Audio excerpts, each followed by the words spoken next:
क्या देवलोक से पृथ्वी दिखाई देती है? पृथ्वी से देवलोक तो दिखाई नहीं देता। हम में से किसी ने, आपने या किसी ने भी पृथ्वी पर रहने वाले प्राणी ने देवलोक को देखा ही नहीं, देखता ही नहीं। अंतरिक्ष में देवलोक कहाँ है, इस बात का पता हालांकि अलग अलग ग्रंथों में दिया तो गया है, परंतु मनुष्य यहां से अपनी इन आंखों से देवलोक को देख नहीं पाता। वो तो बस सूरज, चांद और आकाश में दिखने वाले तारों को देख सकता है। परंतु जैसा कि पहले कहा, देवलोक से पृथ्वीलोक बिल्कुल स्पष्ट दिखाई देता है, ऐसा तमाम धर्म ग्रंथों में लिखा है और आपने ये बात सुनी भी होगी। इतना ही नहीं, देवलोक में रहने वाले देवगण यानी देवता पृथ्वी पर काम करने वाले, रहने वाले हर मनुष्य की प्रत्येक गतिविधि को वे देखते हैं और मनुष्य की गतिविधियों को देखकर, उनके कामों को देखकर देवगणों के मन में भी ये बात आती है कि काश उन्हें मनुष्य जन्म प्राप्त हो जाए। दूसरे शब्दों में, कई कथाओं में, कई ग्रंथों में आपने स्पष्ट सुना होगा कि मनुष्य जन्म तो इतना दुर्लभ है कि इसे प्राप्त करने के लिए इससे ऊपर की योनि के प्राणी अर्थात देवगण भी तरसते हैं। रामचरितमानस में बिल्कुल स्पष्ट लिखा है, बड़े भाग मानुष तन पावा, सुर दुर्लभ सद ग्रंथनि गावा। केवल चाहने मात्र से देवताओं को मनुष्य की योनि प्राप्त नहीं हो सकती। इसके पीछे जो सबसे बड़ा कारण है वो यह है कि जन्म जीवात्मा को किस योनि में देना है, ये अधिकार केवल और केवल ईश्वर के हाथ में है। हम ये तय नहीं कर सकते कि हमें अगली योनि किसकी प्राप्त होगी। मनुष्य दरअसल कर्म करने के लिए स्वतंत्र है और मनुष्य जैसा चाहे कर्म कर सकता है। इसी कारण देवगण मनुष्य योनि में आने के लिए तरसते हैं, क्योंकि देवलोक में जो देवता रहते हैं वहां कोई देवता खेती नहीं करता, कोई देवता दुकान नहीं लगाता, कोई देवता नौकरी नहीं करता, मेहनत मजदूरी नहीं करता, क्योंकि जो देवलोक है ना वो तो तमाम सुखों की खान है। देवताओं को कर्म नहीं करना पड़ता, देव योनि कर्म योनि नहीं है। इस कारण से मनुष्य को कर्म करता देखकर देवगण तरसते हैं। और सबसे बड़ी बात जिसके लिए वो तरसते हैं, दरअसल देवता मोक्ष प्राप्त नहीं कर सकते।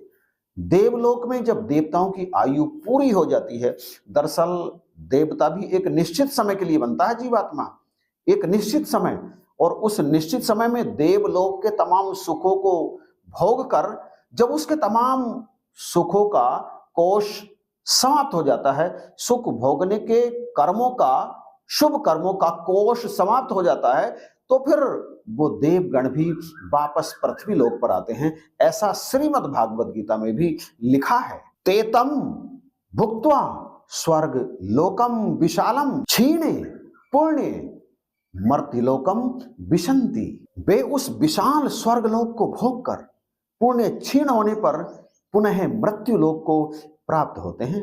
अर्थात यहां धरती पर किए गए पुण्यों का फल उन्हें स्वर्गलोक में प्राप्त होता है, और जब वो पुण्यों का फल समाप्त हो जाता है तो उन्हें फिर से इस मृत्युलोक में ही आना पड़ता है। अब सवाल यह है कि जब देवताओं को भी इस बात का पता है कि उनकी मृत्यु होगी और पुण्य क्षीण होने पर उन्हें फिर से धरा पर आना पड़ेगा, मृत्युलोक में आना ही पड़ेगा, तो फिर वो क्यों तरसते हैं मनुष्य जन्म को प्राप्त करने के लिए?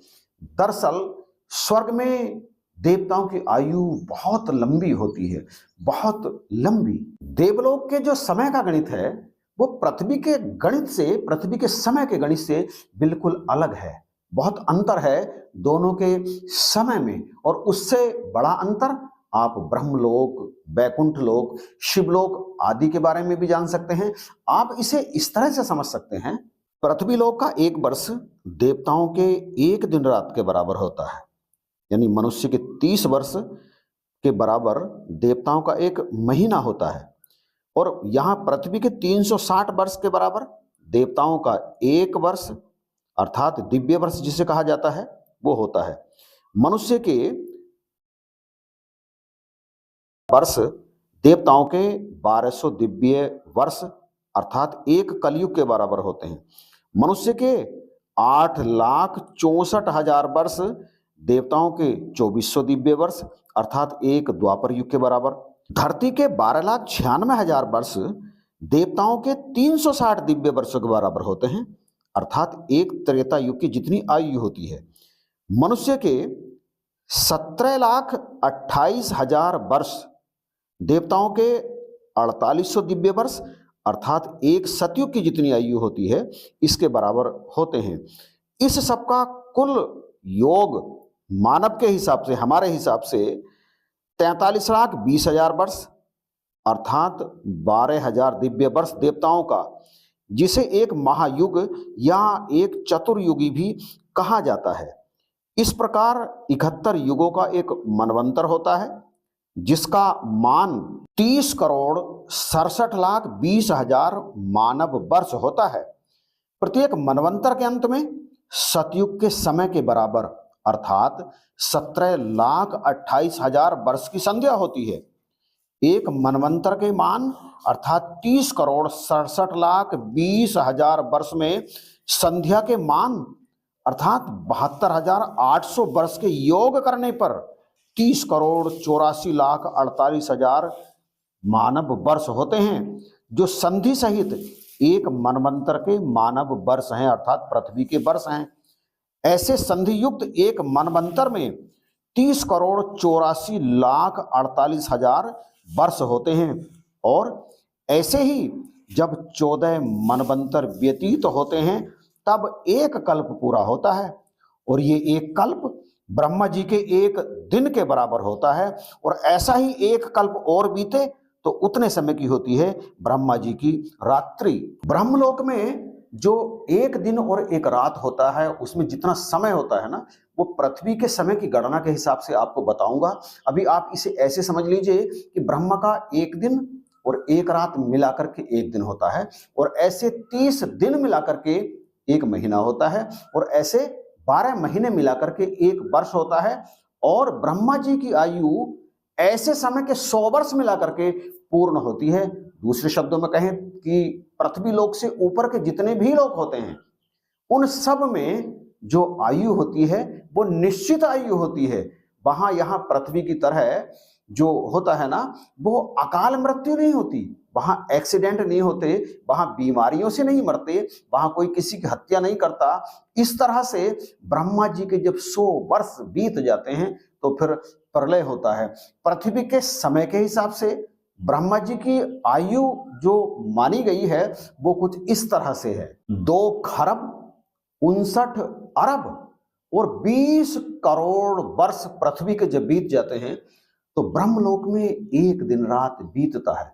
अब जैसा कि पहले बताया, वो एक दिन रात जब 30 दिन का होता है तो एक महीना, जब 12 महीने बीतते हैं तो एक वर्ष और जब 100 वर्ष बीतते हैं तो ब्रह्मा जी की आयु पूर्ण होती है, तब प्रलय होती है। यह है ब्रह्मलोक का समय। देवलोक का समय इससे कुछ कम है। जैसा कि पहले बताया कि पृथ्वी का 360 दिन वहां का एक दिन होता है। आप इसे और सरल भाषा में ऐसे समझ सकते हैं कि पृथ्वी के 360 दिन वहां का एक दिन, पृथ्वी के 30 वर्ष वहां का एक माह और पृथ्वी के 360 साल वहां का एक साल। ऐसे ऐसे जब 100 वर्ष बीत जाते हैं तब देवताओं का समय पूरा होता है। कितनी लंबी आयु है, इतनी लंबी आयु।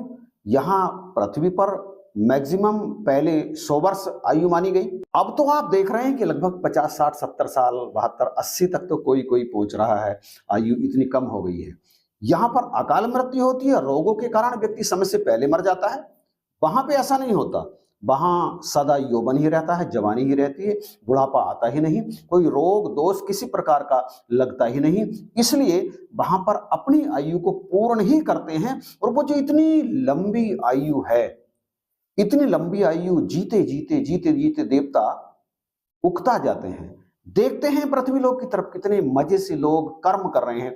वहां कर्म नहीं करते, वहां केवल भोग भोगते हैं। यहां पर कर्म करते हैं, कर्म करके अपने परलोक को सुधार लेते हैं।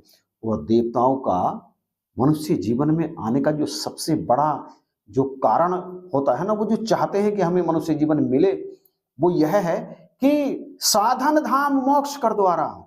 ये मनुष्य शरीर ही है, जिसे प्राप्त करके जीवात्मा मोक्ष को प्राप्त कर सकती है, किसी अन्य योनि में नहीं, चाहे वो देव योनि हो, चाहे पितृ योनि हो या कोई और योनि हो। ये सौभाग्य तो केवल और केवल मनुष्य को ही प्राप्त है।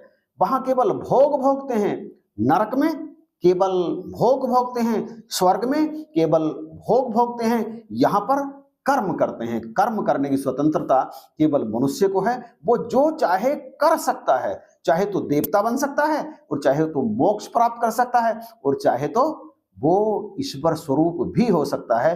क्योंकि भक्त जब भक्ति की पराकाष्ठा को प्राप्त हो जाता है तो वो भगवान में विलीन हो जाता है, भगवान में लीन हो जाता है, और वो भगवान ही हो जाता है। इसीलिए तो कबीर साहब कहते हैं, अब तो जाए चढ़े सिंहासन, अर्थात अब तो हम सारे बंधनों से मुक्त हो गए, हुए हैं सारंग पानी। अब नमक और बादल दोनों एक ही हो गए हैं।